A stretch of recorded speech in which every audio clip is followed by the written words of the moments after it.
Hola, buen día. Hola, buen día. Buen día, ingeniero. Hola.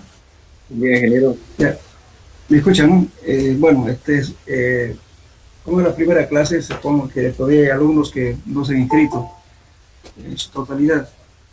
Eh, Primeramente quería hablar, ¿no es cierto?, sobre la metodología que se va a realizar a través del curso que vamos a hacer.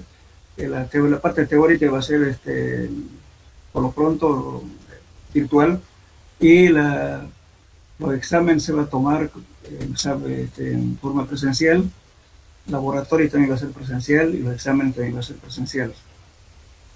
Entonces, de entrada les digo, por favor, que todas las fórmulas que uno emplea a través del curso tienen que confeccionar ustedes. Yo les voy a dar un tema donde ustedes van a complementar, ¿no es cierto?, la parte matemática para llegar a una ecuación.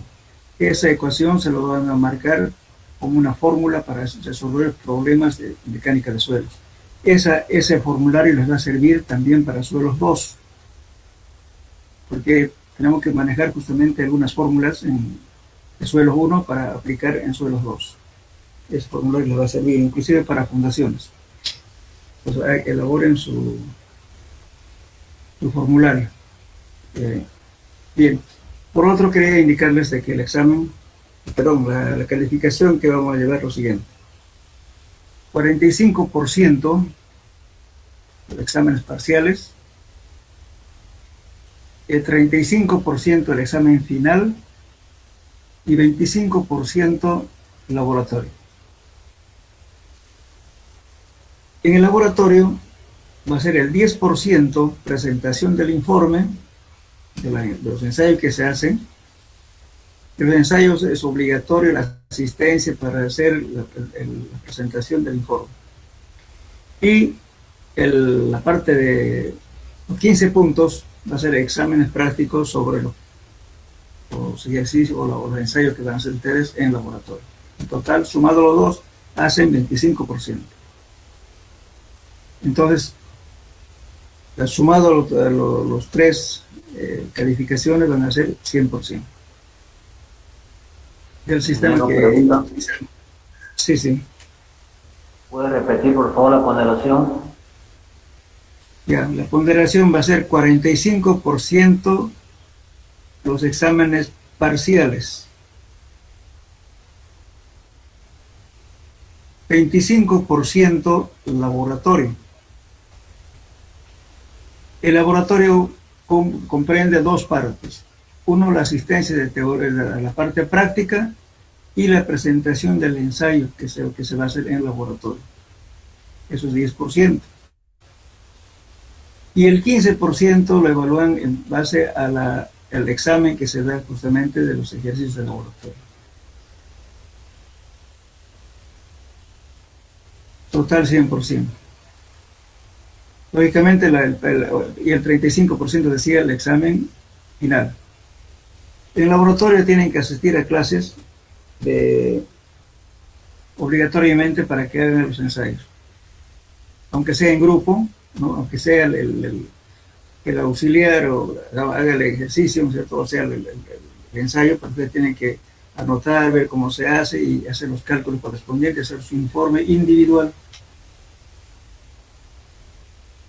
Lo que pasa es que en esta materia, ¿no es cierto?, ya a partir de adelante, materias, digamos, principales, en el cual ustedes tienen que aprender a hacer informes, aunque el texto puede decir, pero siempre uno tiene la forma de presentar, de expresarse. Traten de expresar la parte técnica, digamos, no con palabras muy comunes.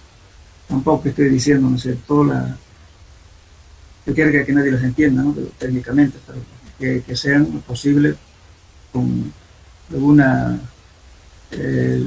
un lenguaje técnico. ¿Están de acuerdo ustedes con el puntaje que le vamos a dar o no? Es un compromiso reclamando.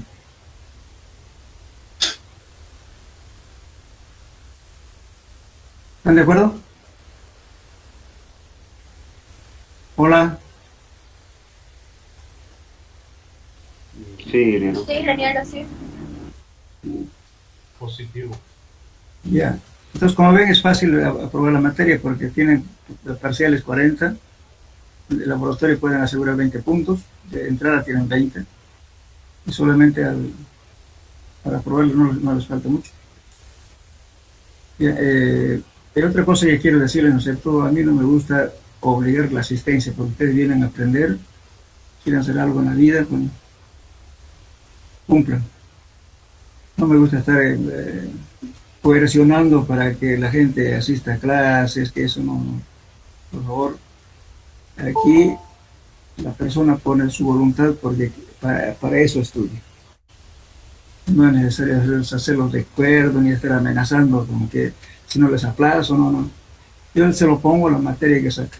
Si es 0, 0 se lo voy a poner. Si saca 100, 100 se lo pongo.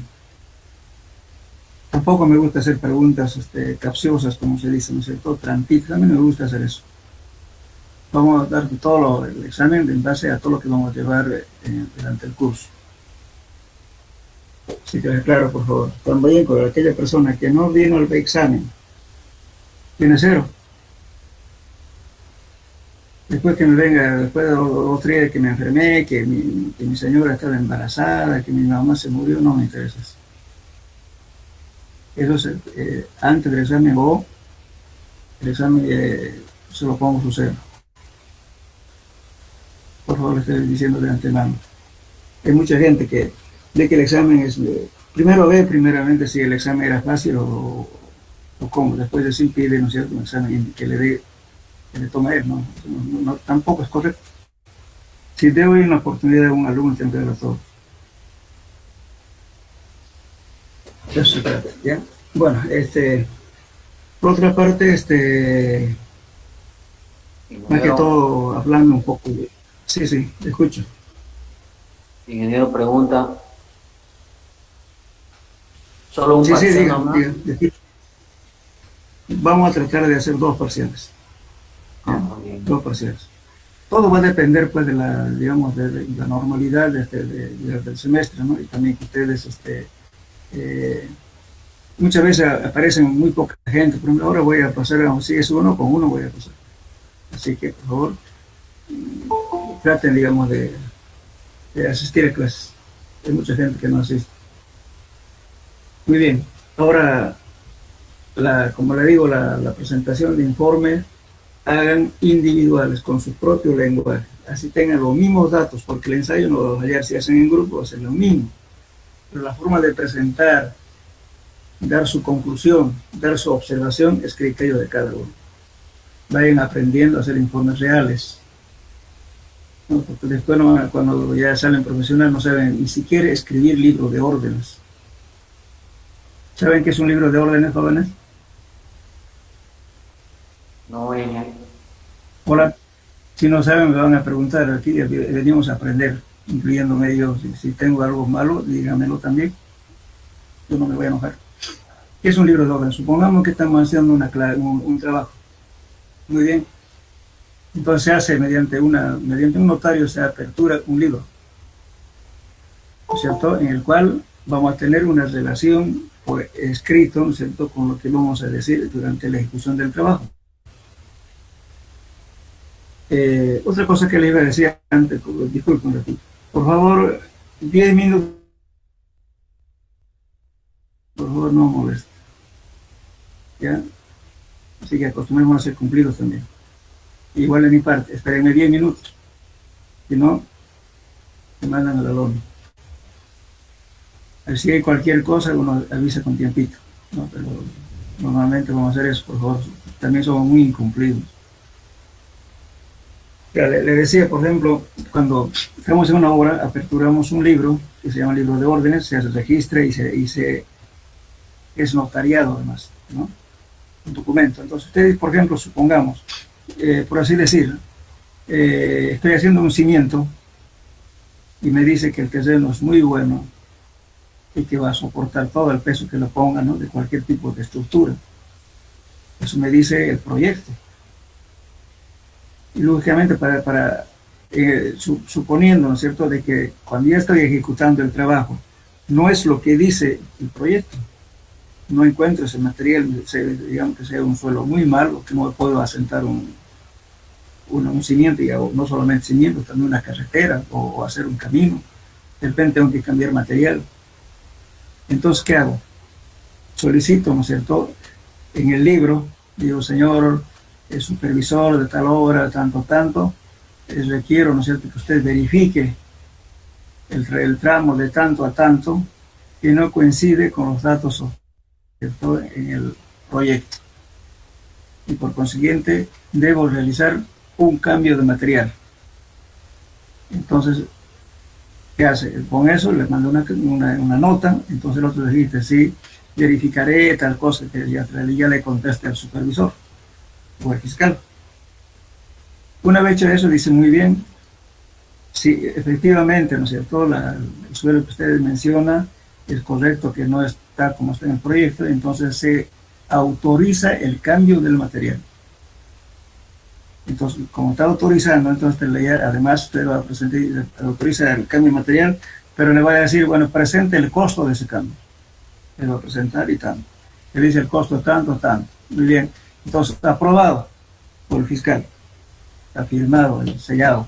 Eso le garantiza a una persona a cobrar, si en caso, al último, ya en el ajuste de cuentas, no le quiere pagar, y señor, aquí está el libro de órdenes, ha sido aceptado y por tanto se hizo el cambio. Y con eso hace la planilla para que le paguen. De repente se peleó con un supervisor, o de repente se discutió algo, o no le gustó la cara. Bueno, si no quiere hablar con él, no habla. Directamente escribe en el libro. El libro es sagrado. Por eso a veces hay gente que no sabe ni siquiera expresarse en el libro, ni sabe pedir. Entonces es importante por eso que ustedes vayan aprendiendo a hacer informes individuales y mejorar su escritura, su caligrafía y ortografía. Hay gente que no sabe expresarse. Y la mayoría de los ingenieros somos así, nos hemos olvidado al leer libros de cultura general. Nos abocamos solamente a la materia y punto. Y a la computadora ordenamos que nos corrija los errores que están mal escritos. Entonces eso no, por favor, traten de tener cuidado porque a veces hay gente extranjera o inclusive gente del interior, ¿no?, que agarra un estudio, un proyecto que he hecho por aquí, por los cruceños, y a la gente lamentablemente le gusta jactarse de los errores. Le ponen con lojito, están poniendo la letra con letrita y le van a decir, mediante una nota, a favor, cambiar esto en tal página, esto en vez de decir, debe decir esto. Entonces ya queda uno mal, como si no supiera escribir. Eso está mal. Para los ingenieros justamente nos pasa eso, hay que repetir, volver a escribir, qué sé yo. Eso mismo ocurre a todo nivel, fíjense. Por ejemplo, lo que hacen los jueces. Si ustedes leen de un abogado su escritura, un montón de errores ortográficos. Y eso conlleva justamente a la discusión que para que nunca acabe el juicio, eso se llama chicanería. A veces a propósito lo pone la falla. ¿Para qué? Para que el juez diga, no, está mal escrito, o le faltó, no dice esto, no se entiende. Entonces ya piden otro plazo. Y así sucesivamente nunca acaba el juicio. Es lo mismo, las trampitas que se hacen.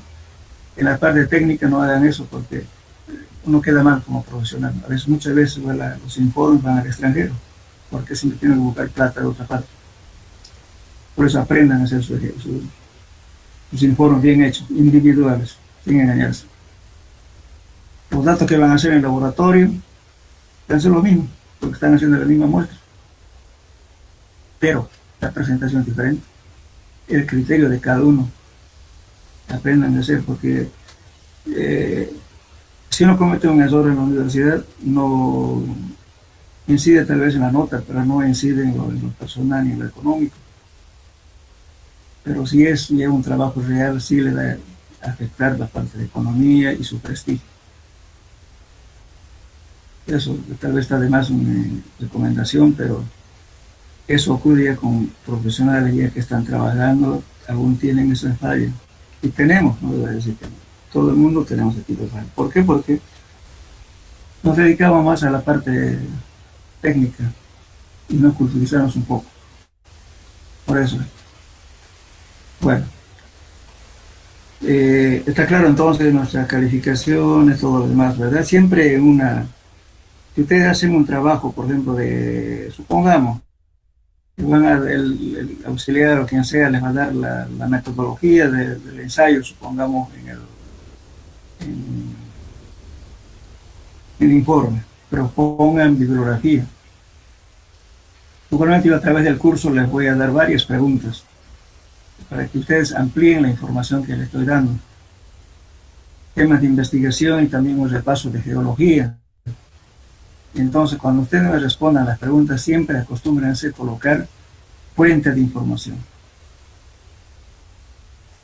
A veces, si ustedes copian de alguien, pongan comillas, ¿no es cierto? Pueden transcribir, pero pongan abajo fuente de tal persona. Si ustedes no ponen eso, están cometiendo un plagio. Están expropiándose de una autoría de otra gente. Eso es malo, que lleva inclusive a juicios, ¿no? Sobre este tema. Siempre hay que poner de dónde copió. No está prohibido copiar, pero así referirnos a las fuentes de información. Bien. Entonces está claro, ¿no es cierto?, lo que estoy hablando. Ingeniero, pregunta. Sí. Pregunta. ¿La materia nos va a entregar algún PDF? Bueno, hay un texto, bueno, este diapositiva que le estoy mandando, que les voy a enviar, pueden, si quieren ustedes grabarlo. Lo que pasa es que le falta un poquito de colección y no he tenido dinero para poder publicarlo. O sea, es un pequeño libro que saqué y no he podido imprimirlo y editarlo. Pero en forma de texto, de las mismas cosas, solamente que aquí amplíe un poquito más, lo tienen en la fotocopiadora de Elías, que está en el módulo, antes de 214, ahora le han cambiado de módulo, no sé cómo se llama, frente al laboratorio de ingeniería civil. Está una fotocopiadora debajo de las escaleras. Ahí, inclusive está el manual de laboratorio también. De todos modos, el manual de laboratorio se lo voy a pasar en un CD o lo que sea, se lo voy a pasar para que lo tenga. También está terminado como un libro. Si ustedes quieren imprimirlo, imprimen. O si no, también hay un texto, también de Elías, que dice el Laboratorio de Ingeniería Civil, Mecánica de Suelos. Pueden comprarlo ahí. Y también, si quieren, pueden grabar lo que se va a hablar aquí. Bien, está claro hasta ahora. Bien, entonces,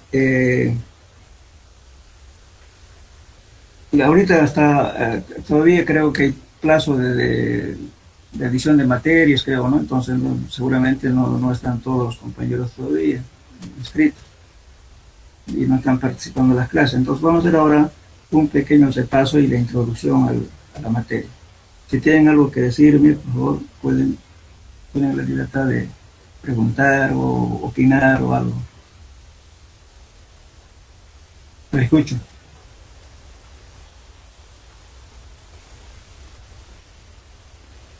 ¿No hay nada?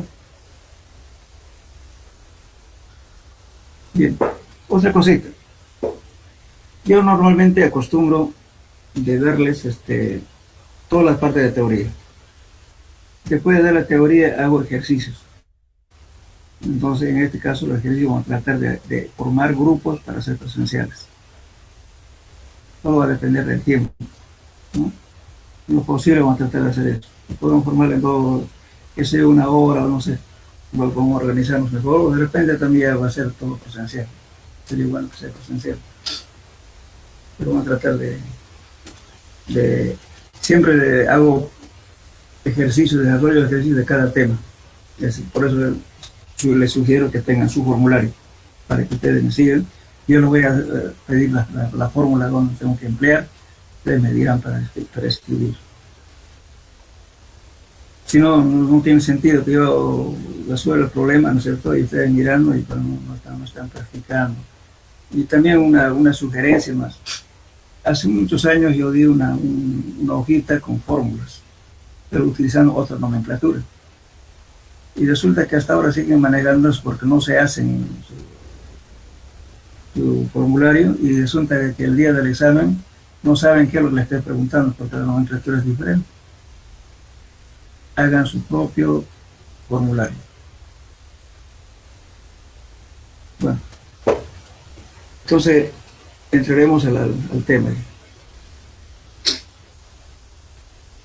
Como ven aquí, este dibujo que ven acá, es un equipo para hacer perforación con corona de diamante, pero a su vez tiene también una parte para hacer el ensayo de SPT. Ven acá, entonces, este equipo consiste en lo siguiente, tiene una velocidad de caja cuarto, ¿no es cierto? Pudiendo, digamos, dar 200 revoluciones por minuto hasta 4000 revoluciones por minuto. Entonces podemos hacer el ensayo de CPT para golpear mediante un guinche, o también podemos hacer con brocas de corona de diamante para cortar piedras o rocas para poder sacar los núcleos y estudiar, no sé de qué, cuál es la formación litológica del suelo. Entonces nos permite hacer dos tipos de ensayos.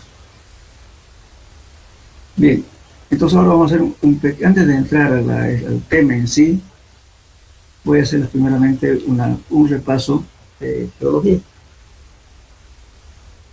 Y también le voy a mandar las preguntas con tres prácticos que van a hacer ustedes como un repaso de geología. Y entonces le voy a mandar las preguntas a través del auxiliar. Bueno, entonces, a ver, vamos a hacer un repaso. Me va a contestar un voluntario. Según ustedes, ¿qué significa suelo? ¿Qué es un suelo?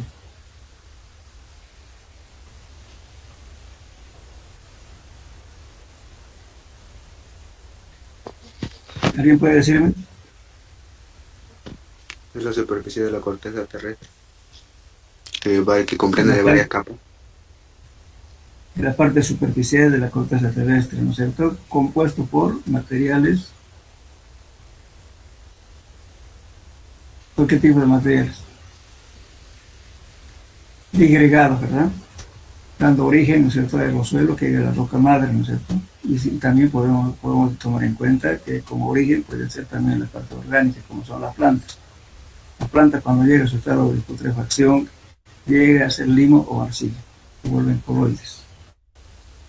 Bien, ahora dígame,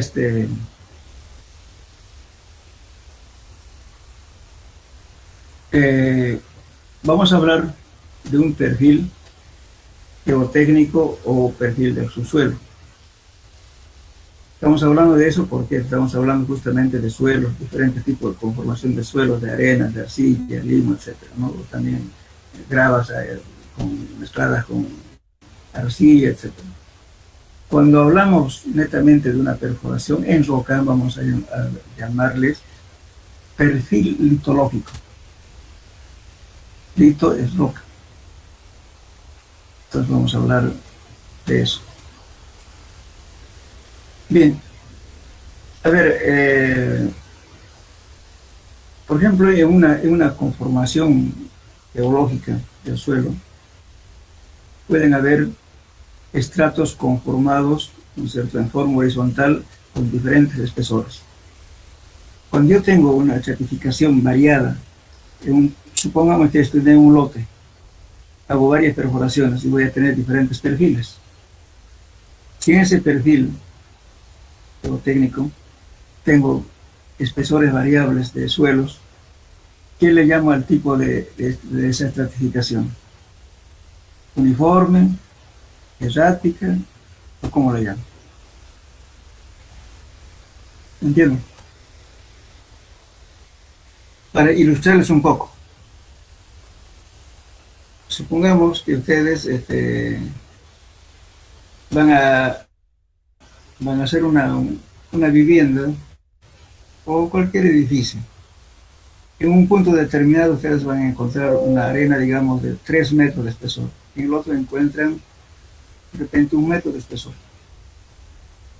Y en otro punto van a encontrar posiblemente van a encontrar arcilla, una parte de arcilla. Entonces los 3 pozos no son iguales en un mismo área de construcción. A esa conformación estratigráfica, ¿cómo la llaman?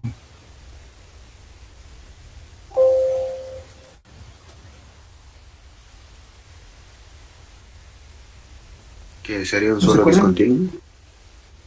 Exacto, una conformación estratigráfica errática. ¿Sabe? ¿Por qué? Porque son diferentes tipos de suelos. ¿Y qué importancia tiene ese tipo de suelos para hacer una estructura?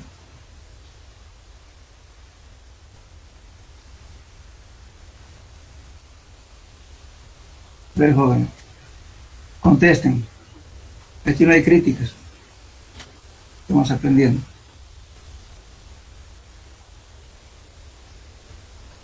Eso es muy importante. ¿Por qué? Supongamos, si yo tengo un edificio de 20 pisos, en un lado voy a tener más arcilla blanda que en otra, ¿qué pasaría? Voy a tener una inclinación, ¿verdad? La parte más blanda de la arcilla, entonces las presiones inducidas, esas presiones inducidas son las presiones solicitantes de la estructura. Entonces resulta que esa presión va a ir a afectar justamente la parte más blanda, que tiene menos resistencia, y por consiguiente la estructura se va a inclinar por un costado. Ahora, otro caso. Si tengo en ambos lados, en los bordes, tengo el mismo tipo de suelo, con el mismo espesor de estratos, ¿cierto? Con la misma característica, pero sin embargo al medio tengo un bolsón de arcilla blando.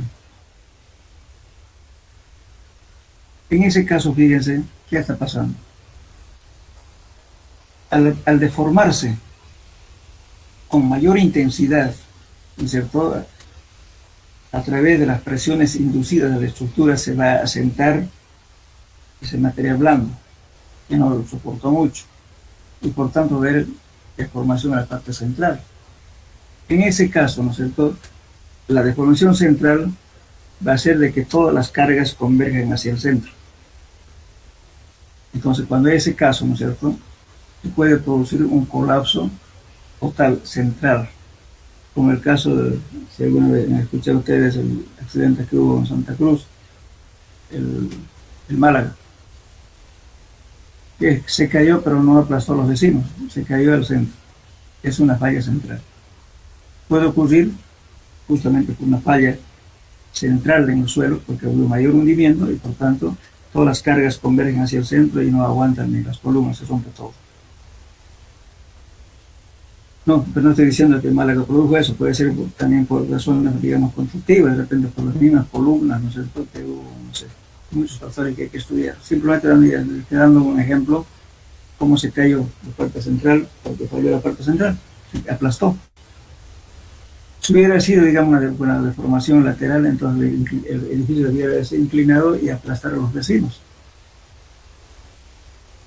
Ahora, ya hemos visto dos tipos, digamos, de comportamiento del suelo, ¿no es cierto?, en función de la formación estratigráfica del suelo. Ahora, ¿qué ocurre si yo tengo todos los estratos, ¿no es cierto?, diferentes tipos de suelo con el mismo espesor de estratos, con la misma característica? Eso se llama una estratificación uniforme. Entonces, las deformaciones que pudiera haber en un edificio van a ser iguales, de igual magnitud, y por tanto eso no reviste peligro, no se va a caer, pero de que se puede deformar, hundirse, sí, pero no hay el caso, digamos, de una inclinación a un lado, o que se derrumbe en la parte central porque falló, no hay ese caso, sino todo el asentamiento es uniforme. Es entonces una estratigrafía uniforme. Esos son 3 casos, ¿no?, que hay que tomar en cuenta en un estudio. Entonces, si son estratos variables, espesores variables y características variables, entonces hay que recomendar un sistema de fundación, ¿no es cierto?, que tome en cuenta eso, ¿no es cierto?, y que, bueno, que sea de la mejor manera, ¿no es cierto?, para que no produzca deformaciones diferenciales. Entonces hay que hacerle una fundación adecuada para ese caso. Por eso es importante los sondeos que se hacen, ¿cierto?, en un terreno, para ver qué conformación tiene. No es conveniente en ningún caso solamente hacer un agujero. Y mucha gente dice, no, hágame una perforacióncita nomás porque mi casita es chiquitita. Pero puede ser que una esquinita, ¿no es cierto?, tenga un suelo malo, y la parte donde he hecho el estudio suelo bueno. Entonces voy a decir, bueno, voy a poner zapatitas de tanto, pero sin embargo, al tiempo va a venir, se le va a dejar la casa, o se le va a hundir. Entonces ya varía. ¿Por qué? Porque justamente no estaba bien calculada las fundaciones. En edificios grandes peor. En carreteras también, que tienen mucha importancia. Entonces, en carreteras, si decide un suelo malo en forma puntual, que se yo, hay que sacar ese material y cambiar con otro. Todo depende, digamos, ¿no es cierto?, por eso es importante las exploraciones que se haga en un trabajo, para una obra, tienen que ser la mayor cantidad posible mejor, ¿no? Pero por lo menos con una separación mínima entre 25 y 30 metros, algunas veces hasta 50 metros de punto a punto, dependiendo de la zona. Por eso todo este tipo de exploraciones que se hacen para las estructuras es diferente en cada lugar, dependiendo de la formación geológica que tenga el lugar. Eso depende. Mucha gente, por ejemplo, ¿no es cierto?, dicen, bueno, vienen de otra ciudad, dicen, voy a hacer un edificio de 20 pisos, y le están pidiendo un estudio que se lleva para 5 metros, 6 metros. No, aquí no funciona eso, en 8 metros. Nosotros tenemos una formación geológica cuaternaria.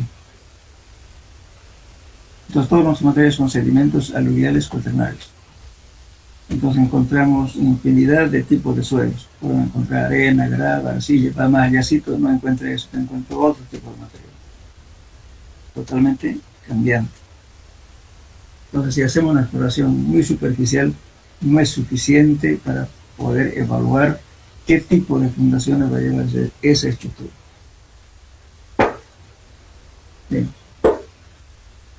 Entonces, ahora los prácticos que le voy a dar, lo voy a mandar, pero sin embargo, como esto es una clase preliminar, en realidad, vamos a esperar un poquito. Yo creo que hasta el día miércoles ya habrá más alumnos, y ahí vamos ya, les voy a dar primeramente les voy a hacer las preguntas, les voy a mandar las preguntas de los prácticos iniciales con un repaso, y en clases vamos a algunas cositas les voy a aclarar sobre el práctico que se le va a dar. Bien.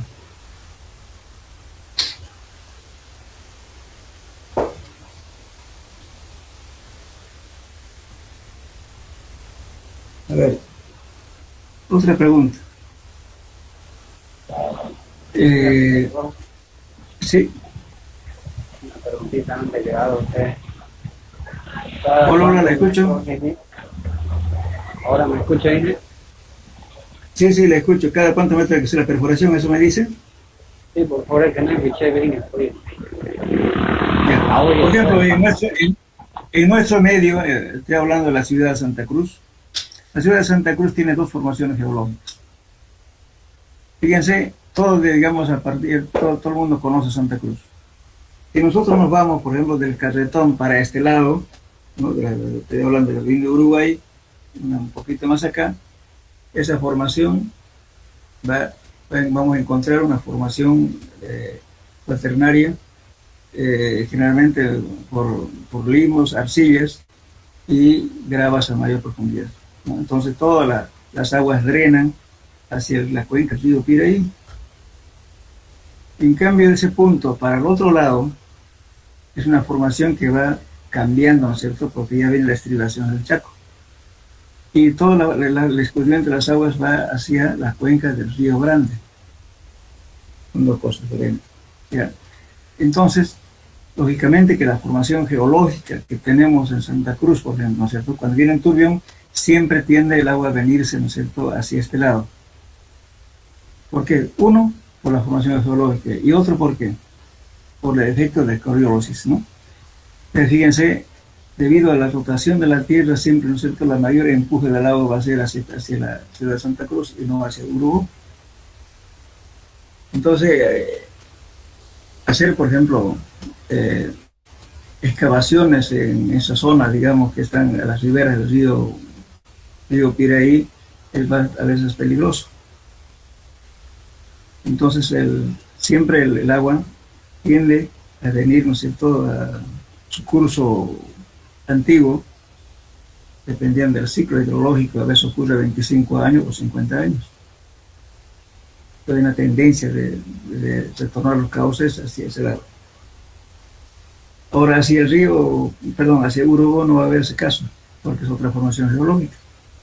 Nosotros estamos justamente en una intersección geológica que se llama Chaco-Indiana.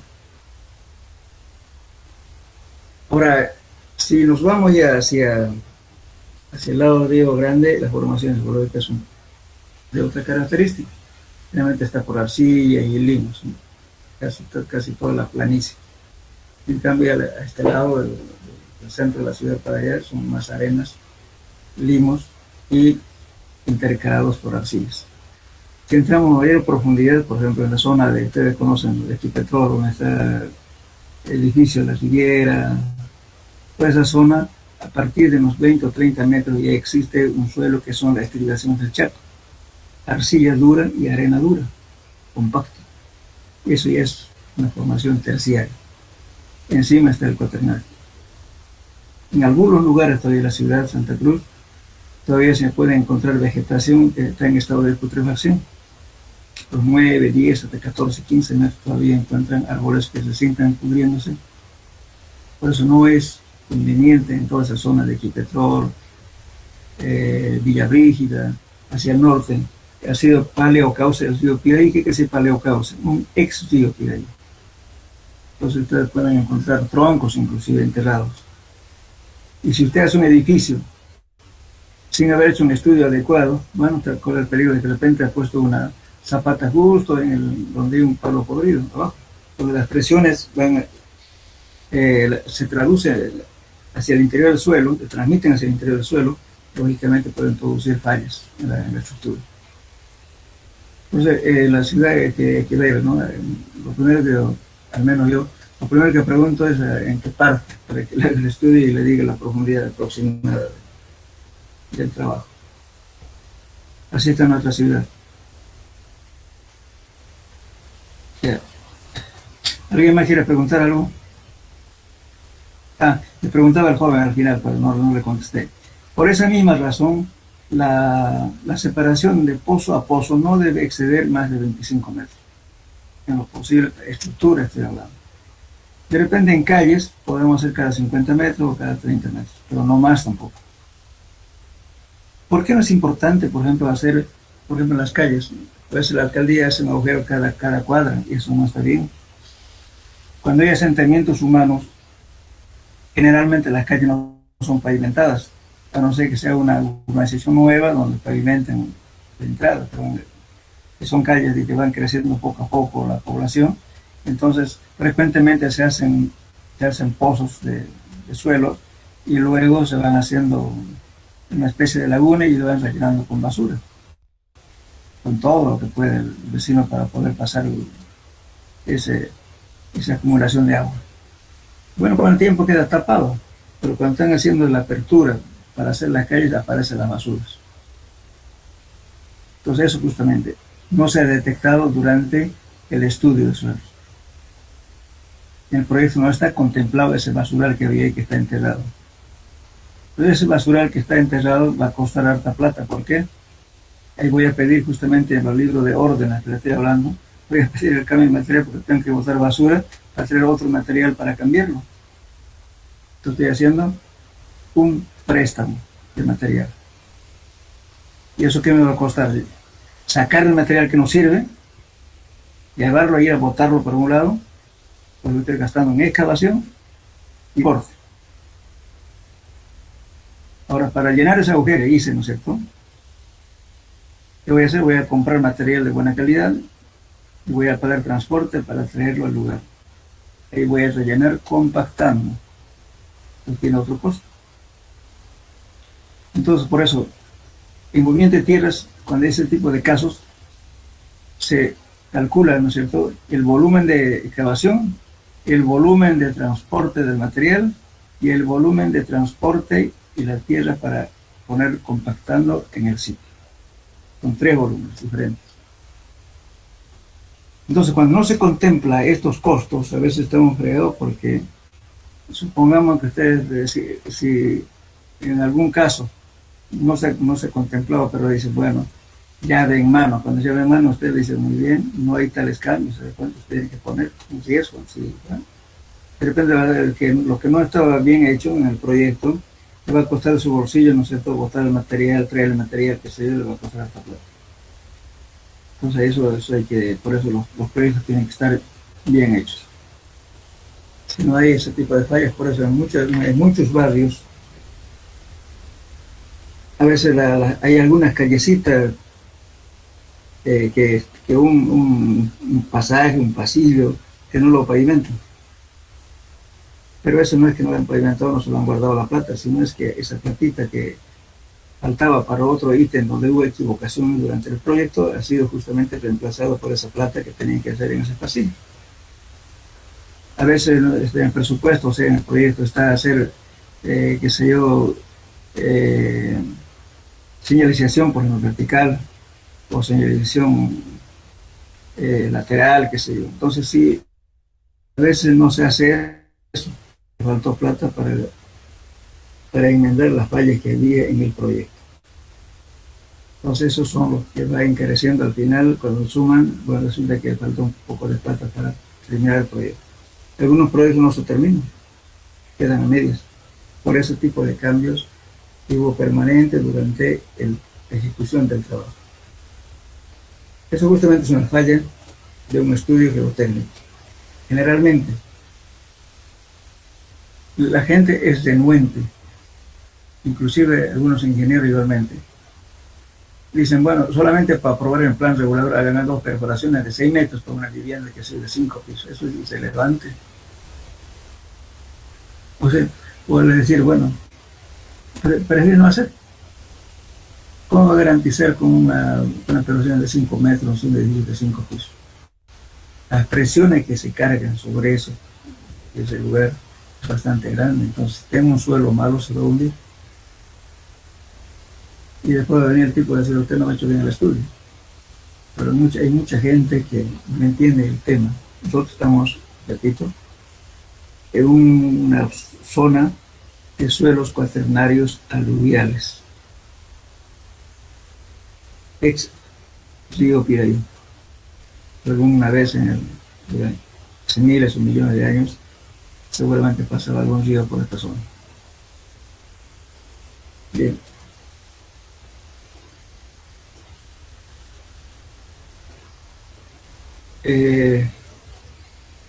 ¿Alguna pregunta más joven a ver sobre el tema? Algo que hayan visto, pero estamos viendo la importancia.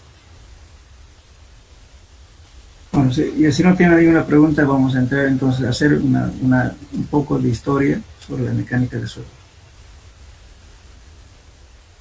Bueno, los suelos se han utilizado como elementos de sustentación durante miles de años. Elemento de sustentación, lógicamente, para soportar la estructura, no hay estructura que esté en el aire, todos están apoyados en el suelo.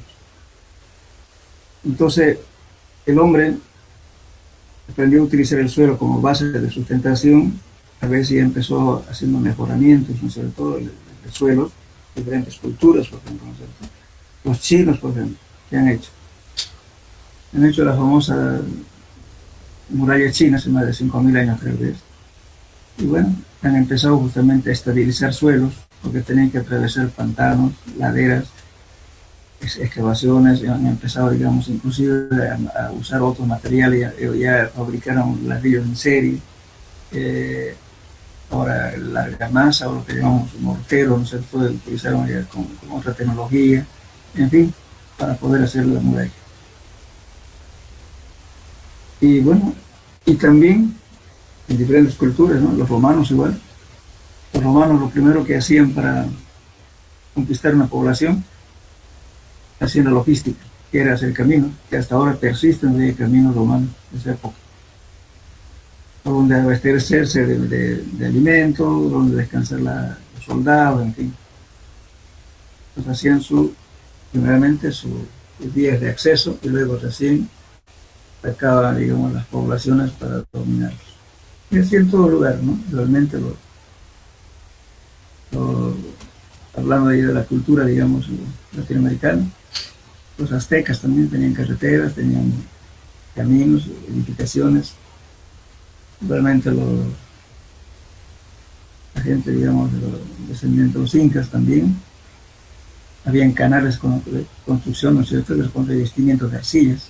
Como dijeron los españoles, había un sistema de regadío en las laderas, que hasta ahora persiste todavía en Perú, en parte también en La Paz. Eran sembradíos, ¿no es cierto?, en laderas, aprovechando las aguas de lluvia y riego por canal. Y los canales, ¿no es cierto?, que unían muchas poblaciones, casi tenían alrededor de 5.000 kilómetros de canales con revestimiento de arcilla. Igual cuando llegaron los españoles, bueno, no dejaron casi nada, porque destruyeron para decir, bueno, que allá y aquí vivían salvajes. Y así fue toda la historia. Entonces el suelo se utilizó sin ninguna, digamos, técnica, tecnología, sin ninguna disciplina, digamos, ¿no es cierto?, científica, sino solamente como material de sustentación.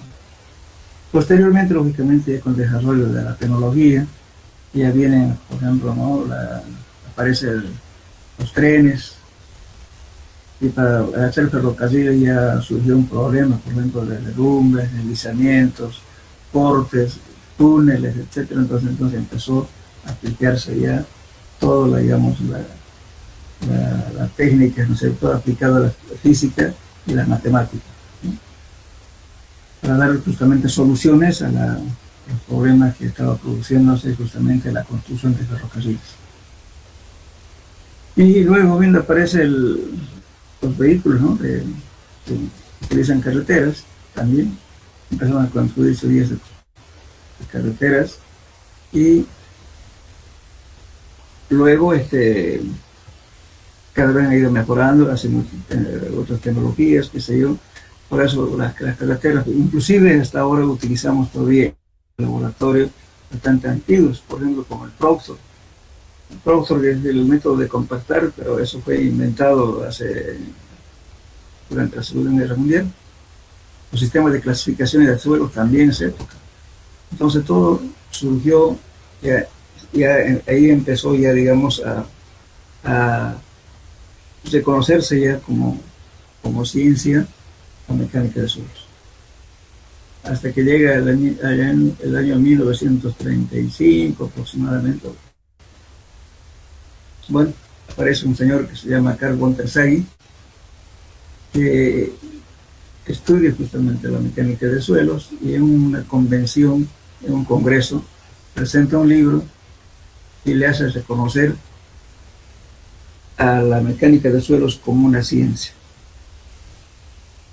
Entonces la ciencia de mecánica de suelos, reconocido, no tiene mucho tiempo. Estamos hablando cerca del año 40, del siglo pasado. Entonces, esa es la historia. De ahí se consideró como una disciplina, ¿no es cierto?, como una ciencia reconocida de la mecánica de suelos. Bien, eso sería más o menos la importancia, ¿no es cierto?, que tuvo la mecánica de suelos, pero no reconocida como ciencia, simplemente como algo experimental.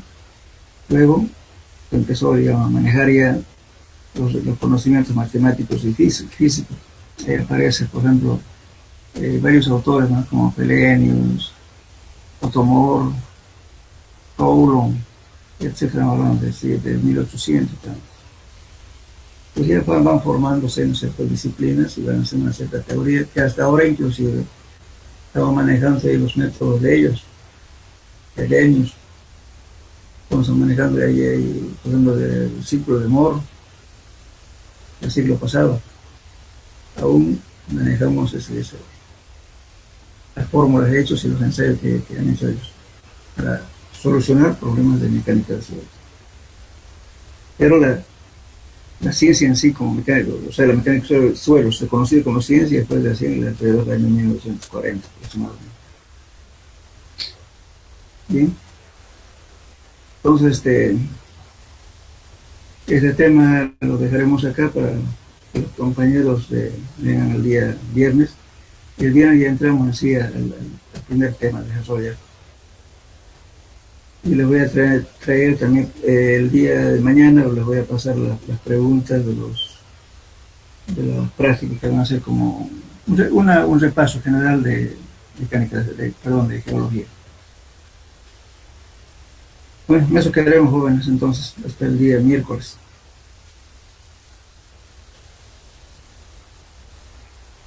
¿Ahora me escucharon? Sí, ingeniero. Sí, sí. Muy bien, ingeniero. El miércoles nos vemos entonces, por favor. Hasta luego. Hasta luego, ingeniero. Hasta luego. Hasta luego. Ingeniero. Hasta luego.